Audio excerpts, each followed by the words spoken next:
Okay. Hello and welcome back to my Facebook page. I kind of feel silly every time I say that, but hey, we're on my Facebook page, so what are you going to do?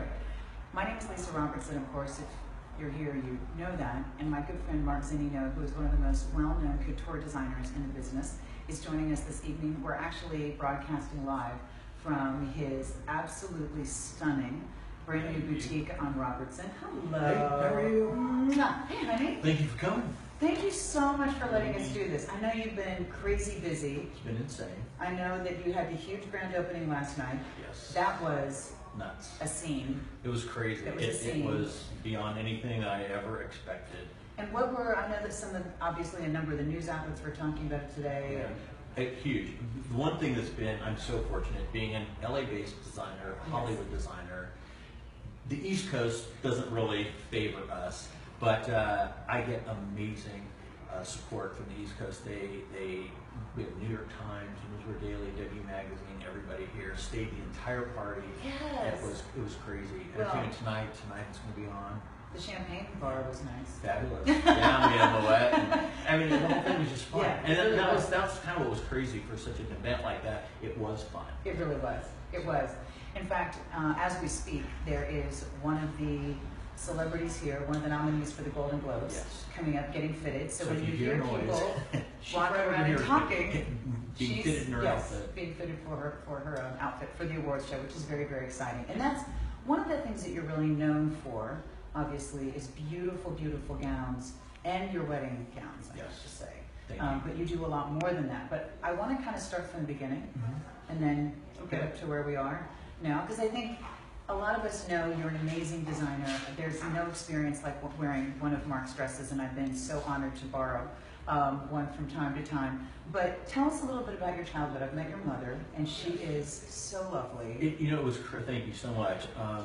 My childhood was crazy only because I was always small, short, and my dad was like, "You're gonna get your butt kicked all throughout life, so we need to like beef you up."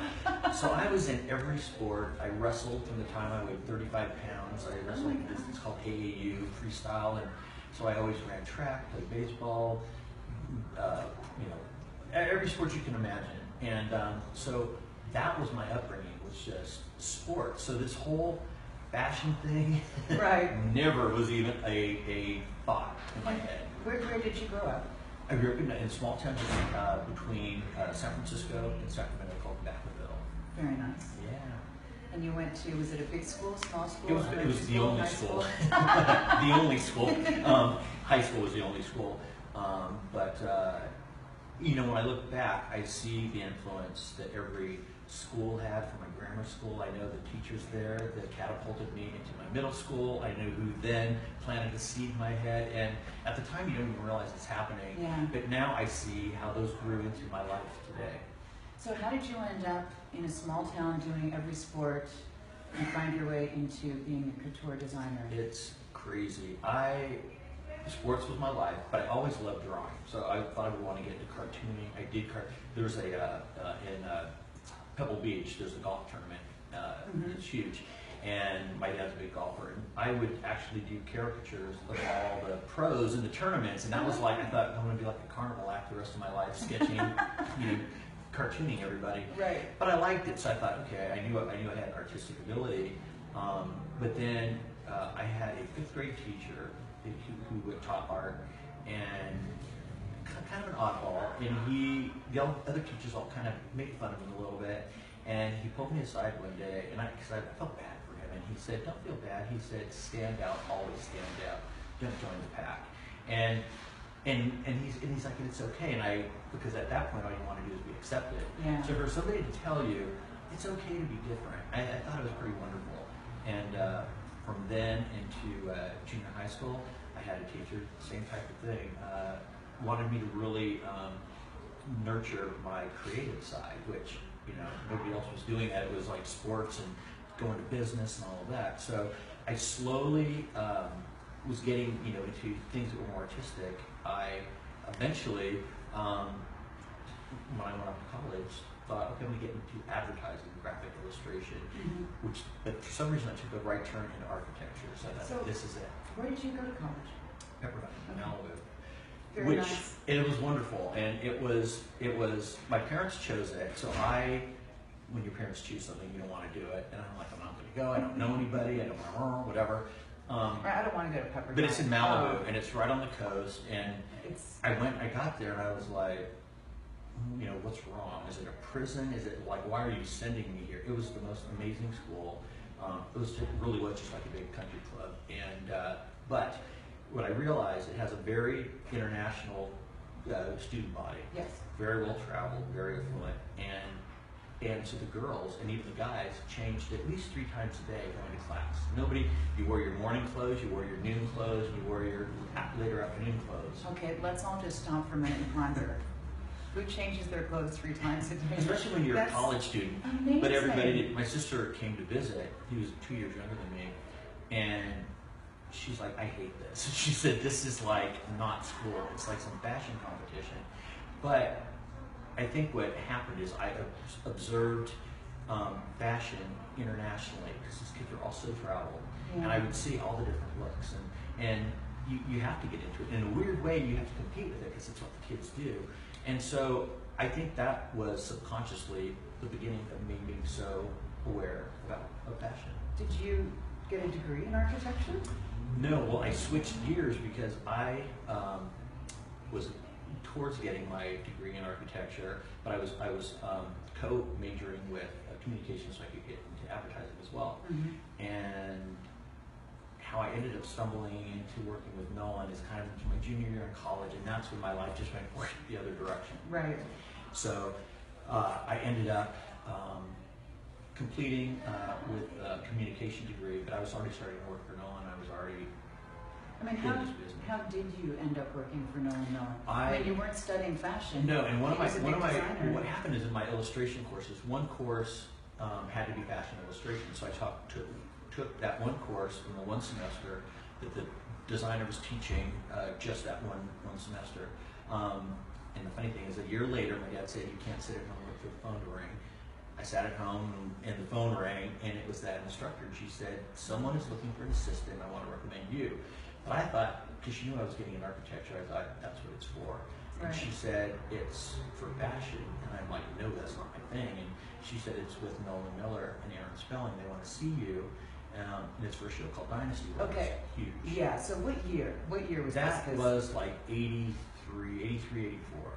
Because that was, I mean, in the 80s, Dynasty was the show. Yeah, and fashion was everything. Oh. I mean, it was huge. I mean, so, it was a show all about the fashion. Yeah. I mean, they created characters just to give us amazing clothes to look at and houses. Totally, and the crazy thing was that I didn't realize, if any of you can remember back then, there was a show called Battle of the Network Stars. That was done at Pepperdine. And the first 2 years of being at Pepperdine, you have to live on campus. So the campus surrounds, it's built on sort of this cliff, and down below is the water polo and the baseball field and everything. But that's where water polo. They're known for water polo. University has water polo. But that's where the Battle of the Network Stars was filmed. Really? So I would see all the helicopters come in and dropping all the stars off, and that whole craziness was going on. And so being at Pepperdine, it was all about fashion. Having all these celebrities there all the time, watching this was I was very familiar because they would eat in our cafeteria and they were just on campus all the time. And then being asked to interview with Nolan, I thought, I'm going to pay the respect of going to see both of them. So I went for the interview and said, this is not my thing. I just respect both of you. I wanted to meet you and thank you for even wanting to see me. I ended up getting the job. And so then I thought, okay, I'll work. I called my parents. My dad said no, but I said, come and visit, come down and meet them, and let's see how this works. And my dad flew in, and that day that I was with Nolan, we were fitting Ann Margaret and Sophia Loren. And so my dad met them, and my dad's like, "Done, you can work here as long as you want." And he was just like, "Go ahead." So we had an agreement. I'd work there a year, and so I did, and I told them I'm still in school. And in fact, that's how I got the Emmy. The first project I had to work on was Sketches for Dynasty. for a wedding on Dynasty, and I did the sketches, and we got nominated for an Emmy. And Nolan said, I was all excited. He said, I always get nominated, I never win. And I said, well, you may win this time. And he said, if I win, you get to keep it. And we won, and I have the Emmy. So it was, all of it was so exciting for me, because, you know, I come from Vacaville. I was just like, you know, like a kid in a candy store. And so, and the other crazy thing with me designing for Dynasty was, I was at Pepperdine. So I was with the Carrington kids. I was with all those people. Like, you know, on the weekends, helicopters would come in. I had a friend from Texas, Angus. He's like, my dad's flying, the helicopter's gonna land, pick us up, take us to Van Nuys, where my dad's jet is, and we're gonna go skiing for the weekend. And you're like, it's a movie, you know, like I'm on some show. It's like so bizarre. Yeah. And you know, I was telling my parents, and they were just like, couldn't even comprehend it. They're like, I don't know what's going on with you. But it was the beginning of seasoning me to do what I do now. So how long were you working with Nolan? I mean, I've worked for practically 30 years. I started, and I thought, you know, work a year. About 2 years in, my dad said, where are you going to go? It's a small company, there's nowhere to go. But I loved it, so I said to my dad, I joked with him, I'll take over the company. And he was like, okay. Well, I ended up partnering with Nolan, and then I ended up taking over the company. And I was going to say, how long was it? Because I think that there were a number of years where obviously Nolan was the one who was well known, but you were really doing. Well, what nobody realized, like all of you that knew Nolan and watched us on QVC, I owned the company the last 12 years of Nolan's life. He didn't even own the company, but nobody knew. And my whole purpose was to propel the company and to keep Nolan's image and what he had accomplished alive. So that's what I did. And one of the things, and I know we have a lot to cover in this hour, but Nolan was a big part of your life, and I know that you really cared for him, and you were always very good to him and respectful to him, and so. You know, it's crazy because his life really wasn't what everybody thought, and that, you know a lot of that. I don't know what you want to get into, but he was a dreamer, and so a lot of people thought he was frivolous and he was crazy, but he was a dreamer. He came from a home that had alcoholism and a little bit of violence, and he wanted to escape, and he'd escape to the movies. And his upbringing was just not what he had hoped for, and anybody would hope for. So he escaped into the film world of dream and fantasy, and then how he lived his life. When he came here, he was working in a flower shop, wanted to be a designer, but he was working in a flower shop, and that's when he met Barbara Stanwyck and Betty Davis, Joan Crawford, befriended them, and befriended them enough that he would say, "Can I show you sketches?" And they'd be like, you want to? So that's where he would go to their home and decorate for Christmas, and they'd be like, "I brought sketches." And so he worked his way in that way, and he and Aaron had a pact. Whoever hit it first would pull the other one along. Aaron was, a struggling wannabe producer. So they were doing all of that, and that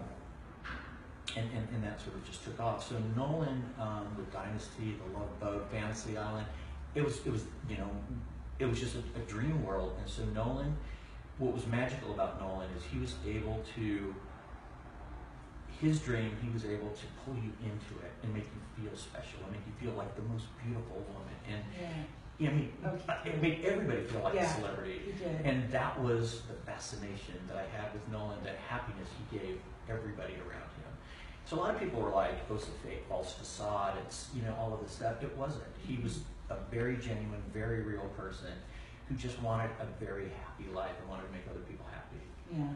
He was always so gracious. Yeah. Always. He was wonderful. Even when he didn't feel good. And you never knew. And he didn't have a lot of family, didn't have a lot of close family, had no children, was married, and it was kind of crazy because he ended up marrying a woman that had substance abuse, and so it was crazy. And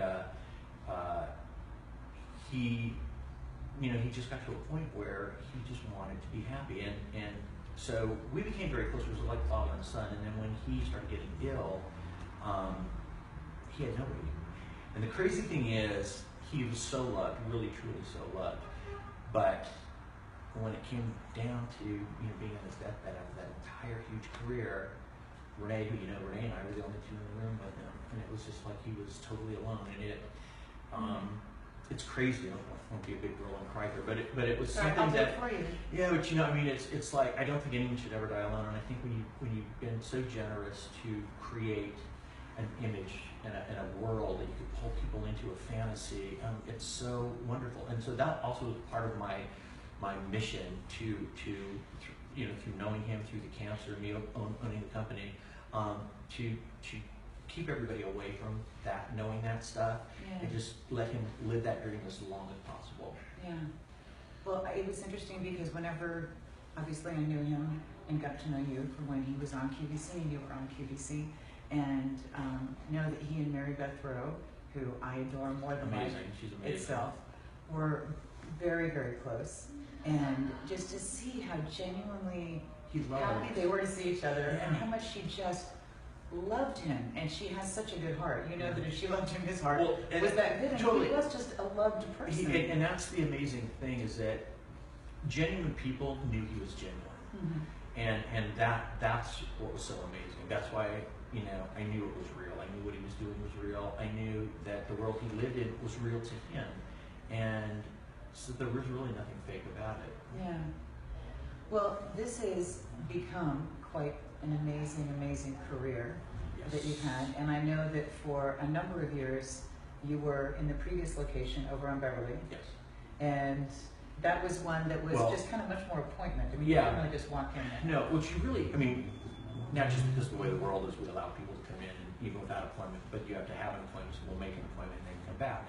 But I don't know if you realize, and this is what's so weird about me being here, for one thing, today's Nolan's birthday.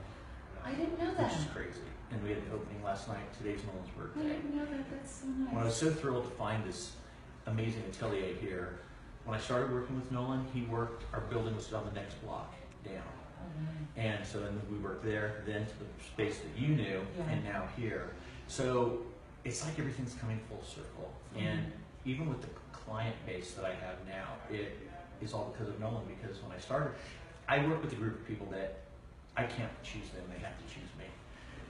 They're affluent, they're travel, they're celebrities, or whatever. You don't tell them, what they're going to do, they tell you. And so when I started working with Nolan, I was fortunate to work with the Joan Collins, Elizabeth Taylor, so we'll feel around all those people. But by doing that, I developed a pedigree that then, to get an Angelina Jolie or a Beyonce or whatever, I already dressed these other A-list people, so it was like, of course, I'll allow you to dress me. And it's also been something that you have to always be respectful of, because I am a service, and I am to enhance. To anyone, to anybody that I work with, we are a service, and we are to help you create the image and the dream that you want. And I think as long as we stay in check and keep that in mind, we're doing pretty well. Well, I wanted to just ask you a few of the questions that some of our friends on Facebook asked. Yeah. I know I do have to brag that we have the coolest group of people on my Facebook. Well, I follow you, and the interaction that everybody has you are, with and you, you're on my and Facebook page. okay. But no, you have great people. Yeah, we do. And they're really funny. Yeah. I can't tell you how many times I'm reading the comments aloud to Katie, and we're just laughing out loud because they're so hysterical or insightful, or just anyway. So a lot of you had great questions, and we can't get to all of them, obviously, but I wanted to ask some of them because there were so many really, really good ones. Sharon, hi Sharon, was asking, has designing gowns always been your passion? So is that obviously with Nolan, is that kind of how it started, or No, evolved into that? it was, well, the weird thing is, like, as a designer, because Nolan basically was a costumer, but also what a lot of people didn't know, he was a costumer known for Hollywood, dressing film and television stars.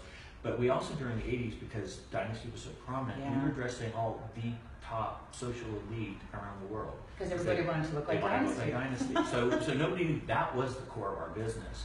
I'm sorry, you were just saying. Designing gowns always. Oh, designing gowns. No, because what happened was we primarily we did event clothing, and at that time too, everybody wore something once and never wore it again. So it was beyond extravagant. But we did so much day wear and complete wardrobes for people. And so gowns weren't really what it was about. We were about creating wardrobes for people around them and their personality. The other thing, learning from Nolan, especially in film and television, there was always a script. So everybody was a character. So you had to learn that character, what made them tick, what they were about, and then create a wardrobe for that character. Right. So that's why I don't cookie cutter what I do. I create a wardrobe for each character that I work with. Be it you, be it anybody. You know what I mean? I have to learn what makes you tick and what you like and how you feel sexy or whatever, and then create around that. If I could, I would just wear a gown of yours every day. And by the way, one of the things that we're going to be doing a little bit later on is doing a segment where we can show you some of the gowns that Mark has done to give you an idea of that. You know, right now this is strictly us talking, but just to let you know, don't be frustrated. That is going to you'll see coming up, so that's all right. So Joanne asked, what is the best advice you got from Nolan Miller? I mean, I think, you know, it's weird. I think it was, and not a verbal advice, but it was the me observing this world that he would create for himself, because it was crazy, because when I started, came back while I was in Ottawa, this was the most magical world, and I met amazing homes on sets and all these celebrities and had parties with them, and I thought, oh my God, it's amazing. Then I became so close to so many of these people, and my God, these major celebrities are actually my good friends. Well, they weren't, and I was more of a friend to them than they were to me, and over time I got super discouraged, and I got to a point where I really hated it. I just said, it's you know, I put my heart and soul into these people, and it's just the most cold thing I'm getting back, and I was so upset, and my dad said, you can change jobs and leave, but this is human nature, and you need to make peace with yourself and who you are, and the people you surround yourself with. And he said, you can run if you want, but it's going to be wherever you go. And so I thought about it, and so then I kind of regrouped, had a different outlook, had a handful of really close friends that I loved, and totally pulled me back on the right path. That's so good. And so that's something that again I think when you're able to you know, create happiness and fantasy for people, you know, good people do come back to you. And so also as you get older, you learn how to decipher the good from the bad. Yeah. And so that's growth was a big part of it. Well, last night there were a lot of people who showed up from a lot of places. We did the to crazy support thing. you, which was That, so nice. well, I was beyond blown away because I had never. The great thing was we were so over capacity here. It was. That we had the police and the fire department out there, but they were so fascinated and in awe of what we were doing, they allowed all of that to happen. And they stayed here, so in case there was an emergency, we had half of the Beverly Hills Fire and Police Department right outside the door. That's so nice. So it was fantastic. And the press room really impressed with it because we had every age range, every economical background. Donna Mills looks amazing. Jacqueline Smith. I got to meet Jacqueline amazing. Smith. She's so beautiful. I have Phenomenal. always loved Jacqueline Smith. My friend Luana and I, we used to play Charlie's Angels. I always got to be Jacqueline Smith. And she just, I'll have whatever she's having. She looks But you know, part of what I think it is, I mean, she's a beautiful woman, but she's a beautiful person. Yeah. You know, and Donna's the same way. I think that's why, and they also, you know, grow old gracefully, for the most part. You know what I mean? They're very just happy people. So, but we had Frank Drescher, and then we have all these massive young celebrities that were thrilled that they were here. But the crazy thing in a party like this, it was like a party that was from 5 to 8, and it was a drop in and drop out. So Nobody stayed dropped at 10. out. Everyone kept coming and coming. That's what I thought, oh, people are just going to come and go. No, Nobody left. And it got more and more. I mean, it was like this in here. I was hiding in a little corner in the hallway, just trying to not be in the way. But the other thing that was funny is you had, you know, an 18 or 20-year-old actress, and you had someone that's more seasoned, and as everyone was squeezing by, she'd go like, take my picture, and everybody was Lisa Vanderpump was here with her husband and a little dog. Her two other dogs, she had 2 dogs. Oh my gosh, so cute. Yeah. It was an amazing turnout. And that, you know, it's the other thing that the press was saying is we had from A-list celebrities to pop culture reality people to the who's who of the social elite that don't fraternize with everybody. I mean, to the up and coming, you know, people that are struggling, practically sleeping out of their car. We had everybody. I was able to meet a few of the women who are very, very wealthy and socialites that you have dressed for a number of years. And some wonderful people. So lovely. Yeah. Just, I told you, I told one of them that they owed me dinner and stories. So she's going to make her pay up on Well, that. the crazy thing is that I really tried to do, you said, what did I learn from Nolan? I learned to pick and choose my clients. It is a collaboration, and we have to have some kind of synergy. Yeah. And if we don't, it doesn't work. And I've tried to make it work. You can't force it. So I need people that I respect. I need people that respect me. Yeah. And then we have a great time. And so the group of clients that I've established I can actually finally truly say they are friends. Well, can you just give us an idea? Because, I follow your career, so I know that the celebrities that you've worked with, it's a really long list. But for someone who is just getting to know you as a designer, can you just, I know it's a long list, But yeah, no, I mean, I started, again, like I worked said, with. from Elizabeth Sophia Loren, I went to, the crazy thing is, which no one my age really has ever done, a designer, I started with Lana Turner, Betty Davis, because they were old, but they were getting Lifetime Achievement Awards. And those were people, when I started, they tell you what they're going to dress, why they're going to wear that color, and I mean, I had a huge education. Lana Turner would sit there and, tell me why this bead has to go here and here and here. And then that's went into like Barbara Streisand, same thing, just fanatical about exactly details. She is so detail super oriented. detail oriented. Yeah. I mean, they scared the hell out of me too. So I was like, I really was petrified. But I learned so much, and then escalating from that, like I said, like into the Beyonce's, Angelina Jolie, Courtney Cox, Halle Berry, TV people, Melissa Milano. I do like Katy Perry, Selena Gomez, like all over the place. But it kind of feeds on each other. And the one thing that's been weird, because a lot of the majority of people don't know who I am, because we're an industry secret. And the thing that happens with what I do, and it's so private, a lot of women don't want to share. They want you all for themselves. They want. I wondered about that because Yeah, I sit there. I know. One of the things that Mark does amazingly, as I brag on you for a moment, is what he does for women's figure is unbelievable. I mean, he makes literally a custom long line bra to your measurements, and then he builds the dress on that. Yeah. So it is. What he does for women's figure is unbelievable. So I don't understand why every single celebrity is knocking down groups of people. I find it's human nature. You want to be the swan in the group. You know what I mean? So it's like, I know the secret. I look like this. I come in, but a lot of friends want to be the one that looks the best. So they don't want their other friends to know, or they don't want their other friends to know that I've got a corset and whatever underneath. I'm just naturally fabulous. Right. So I find that we are a secret in the industry, but all my clients are keeping us secret, and that's really why it's taken all this time to kind of have more exposure. Oh, that's funny. Yeah, it's crazy. Okay, so let me see. Glenda, hi Glenda, said if you did not go into couture design, what second occupation do you think you would have I would chosen? have, it's crazy. I would have gone into architecture, and that's what I would have done. I think I would have loved it. At this point in my life, I have no idea why. I mean, a little bit I do, but I think if I get to a point when I have had a fill and I want to walk away, I would either like to be in some sort of pediatric care with children, and or like in some sort of retirement home or something, working with people, because with Nolan, he was at the motion picture home.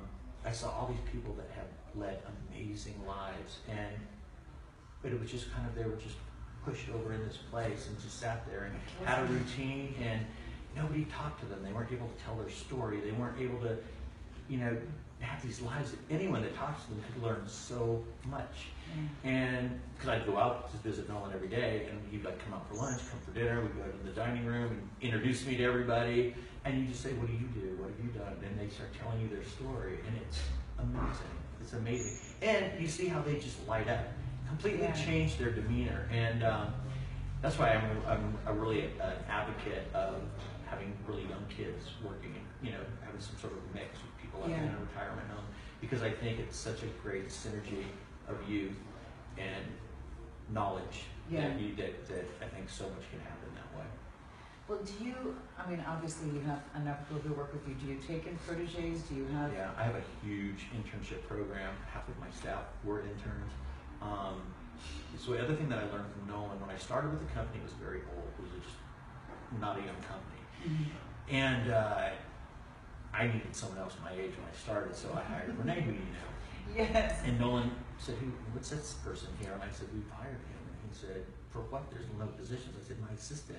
He said, you are an assistant. You can't have an assistant. I was like, please, please, please. And I was just like, I need somebody I can talk to that understands what I'm, at least what I'm thinking or designing. Right. And so he said, fine, you can have him. So that was the beginning of, I think, Nolan's eyes opening up to longevity and, and even our whole workroom, the company slowly got younger and younger and younger. And now I know that, I'm I'm going to be in a retirement home someday, and these are the kids that are going to take over. Plus, they have new, fresh ideas and ways of doing things. So they have an idea that may be amazing, may not be functional, but they can learn from our experience. Mm-hmm. And we have a meeting of the minds, and everybody's excited. I don't know if you've met Jake, the intern, our youngest intern that we have. No, I haven't. He's 8 years old, and he is 8. When I dress his mother, his grandmother, and how this came about. Do you want me to tell the story? Yeah, no. I was dressing his grandmother. She was upset one day talking to her daughter. Daughter came in, clothes, and she was crying. She said, "I'm sorry, but she said, I don't mean to be doing this, but my son is so picked on at school." And she said he's to a point of saying that I want to kill myself. And she said, I have never in a million years would think an 8-year-old would want to kill themselves. And so we started talking about it, and she said, the kids at school pick on him. He's different. He calls himself a tom girl, and I mean, basically, he doesn't know it, but he's gay. Yeah. And the kids teased him, threw rocks at him, and they were trying to get him out of the school into another school, but they're on a waiting list at all these other schools. And she said he loves clothes, he loves fashion. The kids make fun of him for that. And I said, let him come here and hang out. And she was like, no. And I said, I'm dead serious. Not a big deal. So he came. First day he was 6, she would just try it and see, if you like him. And super polite kid. Kind of looks like Little Orphan Annie, like this red-headed, little curly-haired kid. And he came the first day, and quiet but beaming. And he'd sit by me, and I'd sketch. He'd spend a couple hours with everybody. He'd sit by me, and you start talking, and then you'd be like, were you ever beat up? Yeah, I was beat up. And you start telling stories, and we're like trying to make him not feel alone. And then he went home that day, and his parent heard that night, and his parents called the next morning, totally crying, and just said, he is so happy. We haven't seen this child for 2 years. They said, he said, they like me. They like me exactly how I am. I can say what I want, and he dresses in these hot psychedelic camouflage pants and bedazzled high tops and whatever he wants, and his mother just said he's got this whole new outlook, and then when he started going back to school, he had the confidence of knowing I do fit in. Yeah. And I know that's what we would tell him. I said, we went through all the stories here about how everybody felt that they didn't fit in, and we said you will grow out of it. It will get better, and the ones that don't fit in, you end up being the ones that shine later. You end up being different. You end up being comfortable with being different, and it's okay to be different and have a different path and a different mindset and a different whatever. And I think when you nurture that, I think those end up being the leaders in so many different, industries. Well, I think that when you have things that are really challenging when you're younger, then you really appreciate what you have later. Yeah, absolutely. And I think sometimes if everything's so easy and you get put out into the world never having been challenged, you don't appreciate what you have. And with this family, he comes from a fairly affluent family, but money did nothing for him. Nothing. He just wanted to know he was okay the way he was. And when he was at home, he never wanted to leave home because, he was comfortable and confident there, but he just didn't want to go out in the world. So he's a whole different person now. He's comes so in funny. And he's learned everything. We gave him projects, here's all these fabrics. I want to know the names of each fabric and the content and whatever. And I mean, he really is talented too, which is crazy. I told him, he seriously has talent. So if you were going to guess right now what Jake is going to have as a career when he grows up? What would you guess? You know, I would definitely say fashion, but having the experience that he's having now, who knows where he's going to take it? You know what I mean? I just have no idea. But I do think he will be somebody that is going to be leading and teaching other people. That is so sweet. I want to meet him sometime. He's amazing. You'll have to. I was hoping they would come to the party last night, but his parents were like, no, he has to be in bed. He can't come. He's only 8. Yeah, it's a He school can't night. come hang out at the champagne bar. Exactly. Yeah, nice. No. It's that time, yeah. With as crowded as it was last night, at 8 years old, He'd he have would have been stepped lost up. in the crowd. Yeah. It was crazy. All right, Patty had a really great question, which is what is your idea of classic style? You know, I believe that any woman with confidence can pull anything off. And I think classic style is what is classic to you in your wardrobe that you feel the most comfortable in, because what is classic is something that lives on, goes through time, goes through decades, that becomes classic.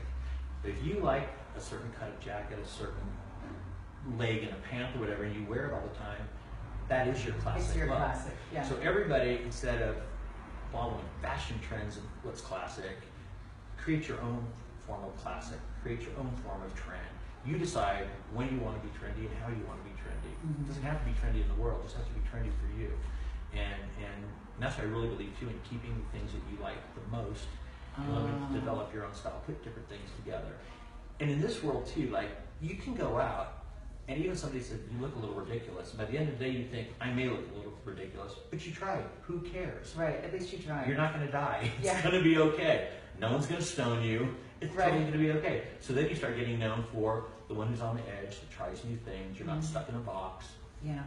Well, one of the things that I think is always helpful is to take a picture of yourself in the outfit. Because for some reason, hair, makeup, and fashion looks different when you're looking at yourself in a mirror than it does in a picture. So if you ever wonder, truly, how does this outfit look on me? You know, does it make me look, you know, fat, which is everyone's question. I'm sorry, we're a little neurotic on that one. You know, is this flattering? Is it not flattering? Does it flatter my waist? Does it make my hips look big? Do I look taller? Do I look shorter? Take a picture of yourself in a full-length mirror in that outfit. You're absolutely right. Yeah, and you'll see. And she, like, you know, and I notice you do that, and I love, that's why well, we click because you always love fashion. So now we were friends instantly. But you're also to have a chronological order of your development in fashion. Yeah. And you'll see where you were, how you changed. You'll see the things that have caused you to change. You'll see the mistakes. Like, ooh, I went through this period where I'm not going to go back there again. Right. But you know, you really visually, because I think we're such a visual society now, that you're able to see your development. You know, how you grew through fashion. Fashion is fun. I mean, it's something that it is fun, and it is constantly changing, which Totally. means you can. There's always something new Yeah. to try, and it's just fun to try something new. I do think that sometimes women just put something on because it's in style and it's not good on them. So I would suggest choosing the styles that are good on you. But And I don't know if you've noticed last night how many husbands came with their wives, my clients, and are so into their clothing and so into what we do here. And well, there were a lot of beautiful women in totally. your beautiful But I would designs have, like, with their husbands on their arm. This one client of mine, he's in the music industry, and comes and always buys gift certificates for his wife, and she buys a ton of clothes here. And he said, you know, I was thinking, you made my wife this top. I love it. Every time we go out, everybody that was just in New York, everybody stopped her on the street. Let's make it into a dress. How about if we did this? And they all are part of the design process. And I had, you know, I have so many husbands that are really involved. And the women are like, he never cares about what I wear. Like, he's never into clothing like this. But you know, any man loves when his woman looks beautiful and feels special. And so I think, you know, again, because it's a character, we learn what makes them unique and makes them them. Also, when women get compliments, everybody, we all live for compliments. So when you get compliments, you get confidence. And so when men go out and they're, you know, women on their arms getting all these compliments, they feel wonderful, and so they want to become part of that process. Well, one of the things, obviously, not every woman can come to you. I wish we all could. But what are some of the tips when a woman is out shopping for a dress? Can you give her some tips on what to look for, or but I mean, again, create your own style. So you need to you know, there may be something that I think looks amazing on you, but you don't. You said, every time I look at me in this, all I see are my hips, or this bulge here, or whatever. Wait, I we don't had see that it. conversation. I know.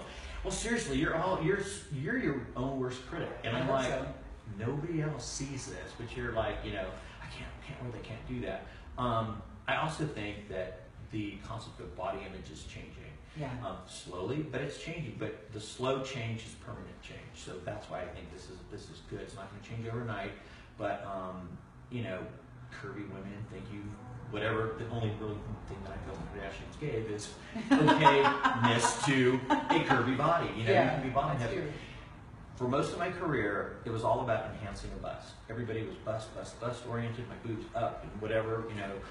Now, girls are coming in, I don't have a butt, can you pad my butt? Can you put an inner pocket that has padding in my pants? Can you, and we are padding bottoms like crazy now. Talk about some of the things that you build into dresses, no names, yes, that help enhance a woman's figure. What are some of the tricks? I mean, even you know, like even for you, like if you say I'm straight up and down, I'm like a little boy, I don't have a waist. One major celebrity that we have, huge celebrity, is like a boy, straight up and down. Under everything she wears, we make a 3-inch grosgrain belt that's boned. And so, then she, it's made a little bit smaller than her waist, and she hooks it. And what that does is pinch in her waist. You're the king of the waist. Yeah, and so whether it's a t-shirt and jeans, whether it's anything, that's what she wears. Yeah, but I mean, seriously, like anybody can even do that. You know, these are things that are like you get, a yard of boning at your fabric store and a piece of grosgrain ribbon, and every 3 inches you stitch the boning and cut it. No, but I mean, it really, everybody has something, and because the other thing that I know, any society that women will torture themselves and wear like Spanx, where you're like wearing a scuba suit all day long, you'll do anything for a look. And that's where, like, when we talk about this, and we're going to be doing this, a shapewear collection that does all these tricks but breathes, is comfortable. You're not going to have sweat running down your legs, and or have to go into the bathroom halfway through dinner and take it off and throw it away because you can't breathe. So there are a ton of Hollywood tricks. But again, tricks don't want to be shared because everybody wants you to think that's the way they naturally are. And so that's where I now finally have the confidence to be able to lift the lid off these secrets a little bit, because I think a lot of women are too hard on themselves, and they think, but I don't look. I mean, how many new clients do I get that say, but I don't look like her, I don't have her body, I don't whatever. And I'm like, yes, you do. You just don't know it. Which you see what we can do with structure and whatever. And in fact, the woman that was just here, nominated, who you'll find out, that I'm dressing for the Golden Globes, she said, I hate bad toe necks. And I said, but you have, every woman, no matter how old, what your weight is, has collarbones, and that's beautiful and it's sexy. Men love seeing collarbones. So we did it. I said, let's try a big back toe neck. Also, it makes her neck look taller and skinnier. And then she's like, I long sleeve, I don't like my arms, whatever, but let's do a quarter sleeve, because then we balance the neckline with the skin down here, so you have a taller, leaner look. And so then we did a very sort of tight-fitting taffeta gown. And I said, she's like, what kind of undergarments do I wear? She's like, I got this big bust on whatever. I said, go buy a sports bra. Wear a sports bra under this. And she was like, what? I said, get a sports bra that flattens you a little bit, because a small bust always looks younger. So she got her sports bra, and she's like, and I actually feel good in it. She's like, I love this. So I said, we're gonna, we did a little grosgrain waistband. She wore her sports bra, and so we're going in with the taffeta dress, and then we ease it out just to a big A-line. And it hides whatever, little stuff that she felt she had underneath. But it looks very young and fresh and very ballerina-esque with that neckline. And she was just like, I never would have ever, if I saw this in the store, would have never tried it on. I would never think that I would look good in something like this. And she was thrilled. So you'll all see her at the Golden Globes. She's a big nominee. So very excited about that. Yeah. Well, let me ask you, what's amazing is we only have about, what time is it, Katie? I think my watch is a little fast. 5:45. Yeah. Oh, wow. Isn't that amazing? I guess I'm a talker. No, I was going to say we're talkers. So I just want to make sure we go back to you, because I know we're going to have another segment where we talk about fashion. But you work a lot. I mean, when I come visit, and you guys are so kind, and I stay at your house half the It's the only time. time I get to see you is that I know. you stay with me. I know, but you work a lot. So what do you do? What are your hobbies? How do you unwind? Okay, this is a little bit crazy, but how I unwind, I come and I work when nobody's here and it's silent, and I can just sit and sketch, and that relaxes me. I love it. Even if I sketch things that are ugly that I'll never make, I just love the process. I really do. Mm-hmm. And my greatest joy is just, you saw it's convertible, the weather here is always great. Yes. Little two-seater, I throw my dog in the car and we go for a drive. Okay, let's talk about the dog. Truman, that's right. You know, if any of you follow me on Facebook. Oh my gosh, Truman is so adorable. He's like a little white boxer gargoyle. Yeah, He is so cute. personality But beyond. you are someone who is very particular. Yeah. Which I understand. Yes. So And well, you said for years you would never have a dog. No, you and were you not a know, dog like person. I'm not no dog in the house, no dog on my bed, no dog hair anywhere. I was fanatical, and now this dog, it's his house. So how did you end up with Truman? Chris, who works with me, had a white boxer, and Addison, and so he had gone cute. on vacation to Africa for 3 weeks, and I watched the dog, and I went in and watched the dog, and he was such an amazing dog, so well behaved, so like a Xanax for me. I was so calm with him, and so I thought, okay, I think I have to get a dog.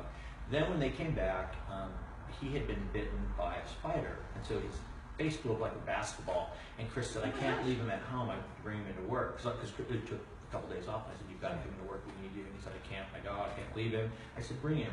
Brought the dog to work, and it was like a Xanax for everybody here. It was so tranquil. The clients loved him. Everybody. He would be in the little second dressing room, and he had a little game. Just hanging out. And so then I got Truman, and I thought, okay, I want one. And I don't know if you know about white boxers, but they usually are put down because white boxers, there's like, I think it's like 8%, 3 to 8% of boxers are born white. They're not albinos, but because of the pigmentation, they either, a lot of times, have deafness or blindness, and or both. Truman and Addison don't have either, but their offspring absolutely will have both. So they can't breed, and that's why they put them down. Well now, and they also are finding out that they're exceptionally intelligent and exceptionally affectionate. And so now when you get them, you just have to sign papers that you acknowledge it's legal to breed these dogs and they will never be bred, you'll fix them and whatever. So when I was researching Truman, I was looking at these little newborn boxers, but I was researching the shape of the head and the length of the snout to make sure that he looked exactly like Addison. And I got him. They could not be more complete opposites. My dog is bouncing off the wall. He is crazy. If you do not want to be greeted enthusiastically, do not walk in the house when Truman is there. Yeah, it's nuts. But he is still my Xanax. He's always happy to see me. I can have the worst day, and he's happy, and you can never be mad at him. So, and if any of you want to see him, go to Mark Zunino Couture Facebook page, and you'll see tons of pictures of him. Oh yeah, he's so cute. We'll have to post a few more on my Facebook page. He loves you. So, that's why he's a very affectionate dog. I love him. Yeah, and I'm like one of those like crazy dog people that I would be like, when they start talking about their dog or showing pictures, I was like, don't want to run the other way, and now I'm chasing people with both of them. Crazy. Well, obviously, one of the things that you've always been in very good shape since I've known you. So obviously, when you're not working, you have to work out regularly and be healthy. And I do, like I really do work, always 6, usually 7 days a week, and I work a lot of hours, but I go to the gym usually like 10 to midnight at night. And everyone's like, it amps you or whatever, it doesn't. It relaxes me, it gets my stress out, my mind, it releases my mind. So I like working out at night. And so I do that, and it really, of course I always love it, the results to your body, but it's really just for peace of mind, because I think I would be, in a nut farm if I didn't do that. So, because you know how high strung I can be, I'm a little. Well, and also when it's your business, you are established and you have an amazing business, but you're an entrepreneur, and everything falls to you. Yeah, but and also what happens, and because I'm doing things where Lisa's always like, why are you doing it? Why don't you have? All right, I realize you need to get a plumber, but there's no one else who can wait there for the plumber. But I'm like, for one thing, I don't want everyone to be like me and just work all the time. So I want them to get out of here. I'll do it myself. But I also, I really enjoy, I enjoy what I do. the problem for me is not a problem, but it's just the way it is that work is my life. Yeah. And there's no difference. So I'm passionate about it, I love it, it's all one and the same. So it's not work and my private life, it's just all the same. Yeah. Well, Katie, are there any questions that are being asked a lot? Because I don't want to make sure that we run out of time. I know that some of the same ones have been asked a lot. Mm-hmm. One of the things that I saw very quickly, I just want to ask, because I think a lot of women are petite. And someone was asking specifically, if I'm only 5'2", and I get this a lot. People will be like, I'm only 5'2", I can't wear whatever. Yes, you can. It just has to be proportioned to your body. Especially with brides, I get this. I'm 5'2", but I want a ball gown. Wear a ball gown. Just don't have it eat you. Just have it all proportioned. So to the size of your head is the volume of the skirt, and proportion is everything.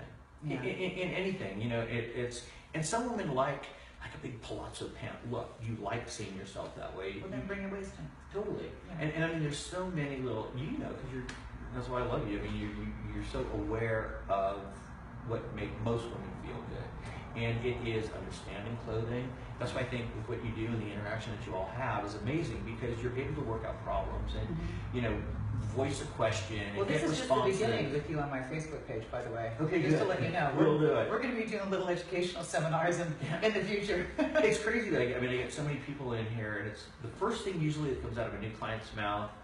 I'm not so-and-so, I don't have a body like that, these are my problems, and they tell me I can't wear this, or these are my colors. I don't know where that came from, this whole color thing. Right. It just like if you want, everyone's like, well, I can't wear yellow. If it's the right yellow or butter yellow, if it's whatever, you can't. Oh, I can't wear beige, it washes me out. If it's a pink beige, you can. It's like, and if somebody tells me they can't or they won't, I'm the first one to go the opposite and show them the way. Right. If you want to make sure that Mark puts you in something, tell him you can't do that. But what's good about it is when someone thinks they can't do something or wear something, and when you do, and you realize you can, it's when you get noticed because it's different. You step outside the box, you look different. And someone's like, I can't picture, but something is different about you. Yeah. Because I always wear black and I'm in beige, and I never thought I could. I could look thin in beige. Yeah, whatever.